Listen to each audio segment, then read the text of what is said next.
Afternoon. Today we are with Infinite Eight Tech Talk, where it is our job to inform and empower our viewership on the latest in technology news.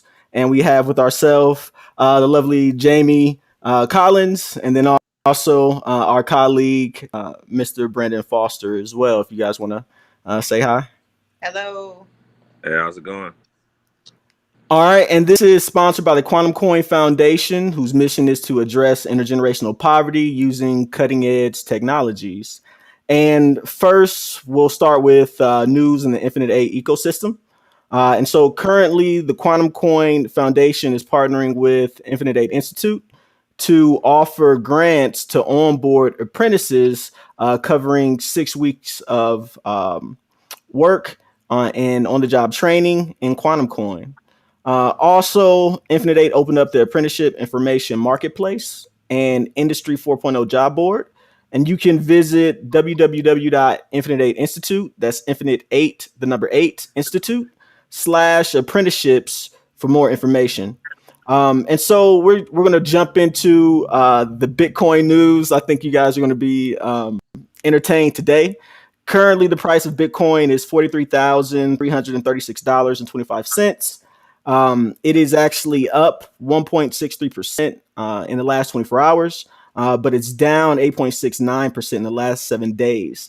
We're going to look at the BNB price. That's the Binance coin, which is the native token of the largest exchange in the world. The BNB price is currently $3.50 and 81 cents. The 24-hour adjustment, it's up 0.49%, but it's down 15.32% for the 7 day average. The quantum BNB price right now in the liquidity pool is $19.95. And then it's essentially it moves with the BNB price. So it's up 0.49%, but it's down 15.32% with the rest of the market. So for specific news, we're actually going to look at China. Just give me 1 second. All right. Can you guys see my screen? I Yeah. can. Yep. Okay. So essentially, the price of Bitcoin fell about 6% earlier this week, and China essentially announced the decision to ban all cryptocurrency transactions. This also includes cryptocurrency related businesses as well. And so all things cryptocurrency are essentially banned from China. Essentially, James, you're on the board of the Quantum Coin Foundation. Does that seem like that would include the Quantum Coin Foundation? Right. Yeah. All right. What are your guys' thoughts as far as the ban in the world's most populous country, which is also responsible for much of Bitcoin's mining activity? What are your thoughts? I'm confused The control. because They're still trying to control. just last week we were talking about if I understood that correctly, they were going to create their own coin, right? Or was that another country? Mhm. They did. I can hear a little feedback, Brandon, on your end, I think. But yeah, outside of that, I think they are actually looking at a token. I actually saw something where they're looking to send or to create a new nonprofit foundation in Singapore. And essentially, they want Singapore to be where they're going to host the servers, and the blockchain is going to be centrally located. And actually, they're going through a process of trying to attract a lot of blockchain technology and companies to the new Chinese blockchain in order to make it the new de facto standard for cross chain transactions, etc. And so it makes sense that they would ban all other transactions outside of their own blockchain, essentially, right? Okay, that makes sense. Gotcha. Okay. So outside of that, what we're going to do is we'll go to the next one. So this one's a little bit more entertaining. So with this one, a crypto trading hamster performs better than Warren Buffett in the S&P 500, right?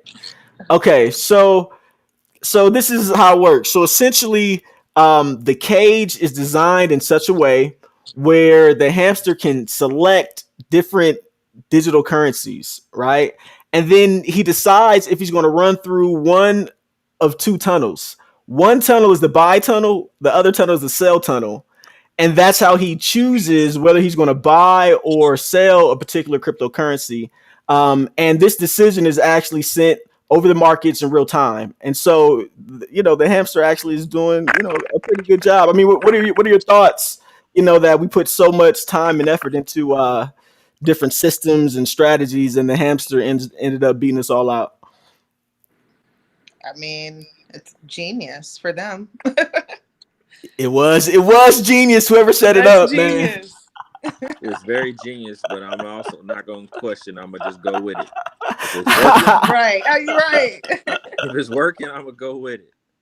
Absolutely, no, definitely. I think we might have to get a hamster as well. I think my son would be upset because how much the hamster was working. Right? Like, no, let the hamster work. Let it work, etc. All right, so we're going to go over to AI news. We talked about last week how AI was granted a patent in Australia. And a similar case took place in the United Kingdom and Great Britain. And essentially, an appeals court decided that artificial intelligence cannot be the inventor of a patent and cannot hold intellectual property.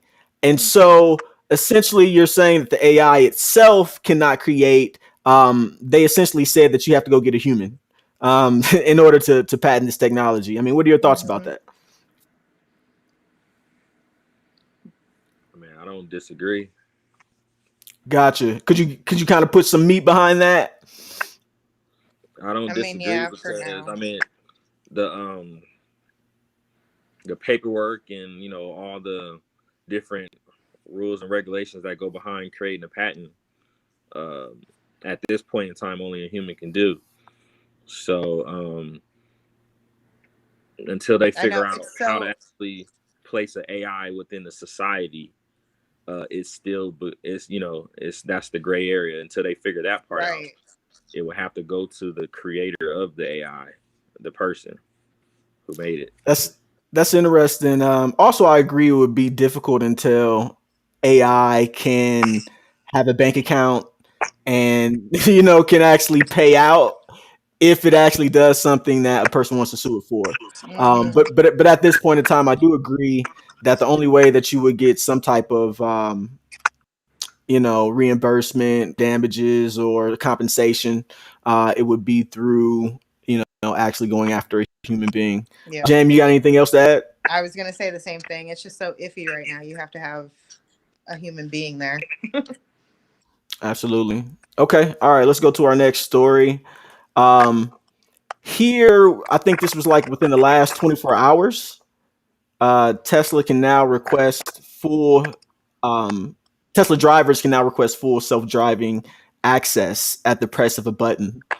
And so yes, you have all these different Teslas on the road that now have the ability to turn on the self-driving car feature. There are, both sides of the coin. One, you have a lot of people that were upset that there were only a few testers that were able to utilize this technology. I think 2,000 people, and a lot of them were actually worked at Tesla. And now, they're kind of opening that process up. But on the flip side, you have a lot of regulators that are actually saying, whoa, you guys are doing this too quickly. You guys had about 12 deaths recently as a result of this. You guys kind of need to slow down a little bit. What are your thoughts on it? I mean, how will you know unless you really can keep going and just have like the data behind you? Gotcha. Okay. Like, once again, it's iffy. It's another iffy area, but you have to keep going. Absolutely. What about the people that would make the argument that, what about people's lives, things of that nature?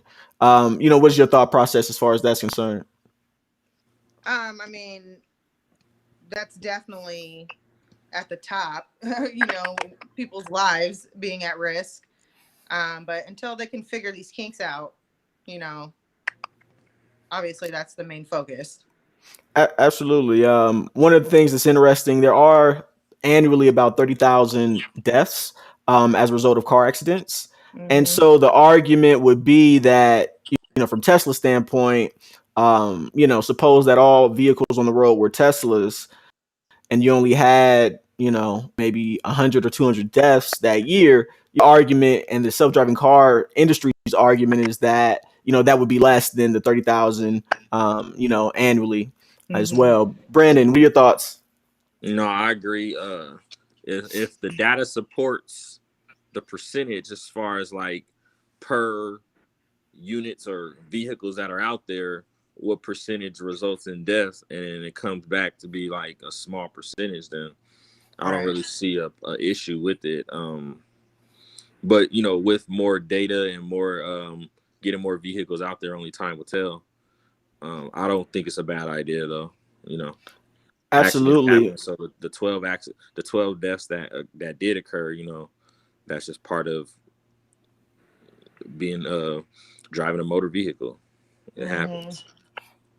Gotcha. No, that's very, very interesting. And I think that maybe Tesla's strategy is to actually get the technology into drivers' hands and try to start maybe to push for regulators to kind of open things up more from more of a bottom up approach, right? By actually getting consumers excited about it, letting them actually experience it. And so, yeah, maybe that might be a winning strategy. So, let's see. Maybe you guys, have some Tesla stock or something like that. Maybe this might make a difference. All right. Definitely. All right. So we'll go next to drone technology. Okay. So Cayman essentially is a helicopter company that created a cargo drone. And this particular cargo drone is unique because it can carry up to 800 pounds. And it can actually travel over 500 nautical miles as well. They're looking at this more so for Marines, etc. But we know that at some point they're going to look at commercializing this technology. So if you have a unmanned drone that can carry 500 pounds or 800 pounds, 500 nautical miles, right? Like, so if 800 pounds, let's say you got, let's say that's 4 people, right? Like, then, okay, would you take a ride on that particular drone, or would you trust,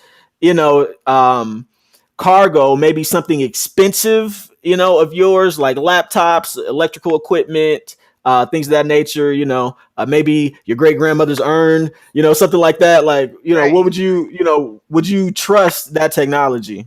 What's your thoughts? Well, back in the day, I probably would have rode on it, but I'm like scary now. But yeah, I would trust other things, laptops, things just from A to B. Why not? It's funny. Go ahead, Brendan. Oh, my bad. I'll trust materialistic things, but not myself. Right. No way. I'm not getting on that thing in those circumstances. But it's interesting because they actually have a real hoverboard, right? That like hovers like the one in Back to the Future, and they're getting ready to start selling it. And basically, it's a drone that you're just standing on top of to a certain extent. That's crazy. Yeah, and a lot of people I've seen videos. You could probably YouTube it. But the ones over the water. I haven't seen anything else. Yeah, they're actually over the trees. They were over the trees. Crazy. Yeah.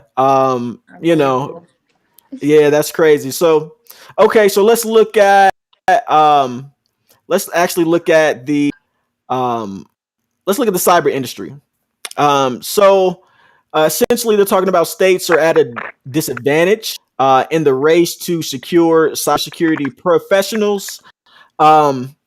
So essentially right now there's a crunch all across the country in order to find staff and keep staff that are able to fend off cybersecurity attacks, etc. What does that mean in the midst of the hacking of our election system, or the hacking of our banking system, of our hospitals, of entertainment, etc. If we don't have enough cybersecurity professionals. I mean, what are your thoughts? I mean, that's scary to think of. Like, because the fact that they're making it a known like issue, it'll just allow more people to hack. It's almost like inviting them to become hackers, since there isn't enough. The only thing they could do is maybe offer an incentive program to get more people to actually want to pursue that field. Yep. As a career. Definitely. What are your thoughts, Jamie? Yeah, if they can just start finding as many people as they can to start getting into the industry, I mean, that's what we need. Definitely. I agree. I think one, they need to start teaching it probably earlier in school. Yeah. I don't think, this is one of those, professions that you learn about after you graduate from high school, right? Like, so definitely, I think if they get to young people earlier, that, I think it'll be a good benefit, and hopefully it will secure our national security, and, make American life a lot safer. Right. But pretty much that's it for the week.